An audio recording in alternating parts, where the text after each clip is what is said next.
ప్రియులారా, బాగున్నారా? దేవుని వాక్యాన్ని క్రమంగా చదువుచున్నారా? ప్రార్థించుచున్నారా? నేటి ధ్యాన వాక్యము సామెతల గ్రంథం 19వ అధ్యాయం 21వ వచనం. నరుని హృదయములో ఆలోచనలు అనేకములుగా పుట్టును. యెహోవా యొక్క తీర్మానమే స్థిరము. చాలాసార్లు మన మనసులో పుట్టేటువంటి అనేకమైన ఆలోచనలను బట్టి మనము సరైన నిర్ణయము తీసుకోలేక ఇంకా ఆలోచిస్తూనే ఉంటూ ఉంటాం. అందులో దేవుని యొక్క ఇష్టమేది, దేవుని తీర్మానమేదో మనము గ్రహించలేనటువంటి వారముగా ఉంటూ ఉంటాం. దానినే మహాజ్ఞాని అయినటువంటి సొలొమోను ఇక్కడ చెబుతున్నటువంటి మాట. నరుని హృదయములో ఆలోచనలు అనేకములుగా పుట్టును. యెహోవా యొక్క తీర్మానమే స్థిరము. దేవుని తీర్మానమే స్థిరమైనటువంటిది. మన ఆలోచనలు, మన యొక్క పద్ధతులు దేవునివి పద్ధతులు కావు. దైవజనుడైనటువంటి పాలాంగిచో గారు సియోను సిటీ నిర్మించేటప్పుడు ప్రభుత్వము ఆ సిటీలో ఒక్క దేవుని మందిరమునకు మాత్రమే అనుమతి ఇవ్వాలి అని తీర్మానం చేసుకున్నదంట. అందరిలో ఒకడిగా ఈయన కూడా ఒక అర్జీ పెట్టుకున్నాడు గవర్నమెంట్‌కి. తనకు మందిరమునకు స్థలము కేటాయించవలసిందిగా.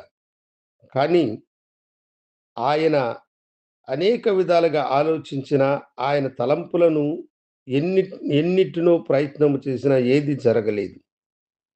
అప్పుడు దేవుని సమూహములో ఆయన కనిపెట్టి ప్రార్థించి ప్రభువునడిగినాడు. ప్రభువా! ఏమిటి పరిస్థితి?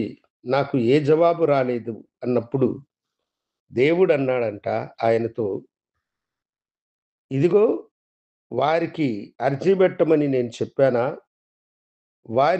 వారిని సంప్రదించమని నేను చెప్పానా? నేను నీకు సహాయము చేయువాడను కదా! అని దేవుడు అతనితో స్పష్టముగా మాట్లాడినప్పుడు, తన ఆలోచనలు, తలంపులను పక్కకు నెట్టి, ఆ అప్లికేషన్‌ను అతడు తిరిగి తీసుకోవడం మాత్రమే కాకుండా, దేవుని మీద తన నమ్మకమును, విశ్వాసమును ఉంచినప్పుడు, దేవుడు తన తీర్మానం ప్రకారము ఆ సిటీని నిర్మించేటువంటి ఉన్నతమైన అధికారిని ఆయన మందిరమునకు నడిపించడం మాత్రమే కాకుండా, ఆ అధికారి ఆయన దగ్గర ఉన్నటువంటి ఆ యొక్క విన్నప పత్రమును తాను తీసుకొని వెంటనే వారికి కావలసినటువంటి తీర్మానంతో కూడిన మందిర నిర్మాణముకై అనుమతినిచ్చారంట. అవును దేవుని బిడ్డలారా. మన తలంపులలో, మన ఆలోచనలలో ఎన్నో విధాలుగా పోతూ ఉంటాయి.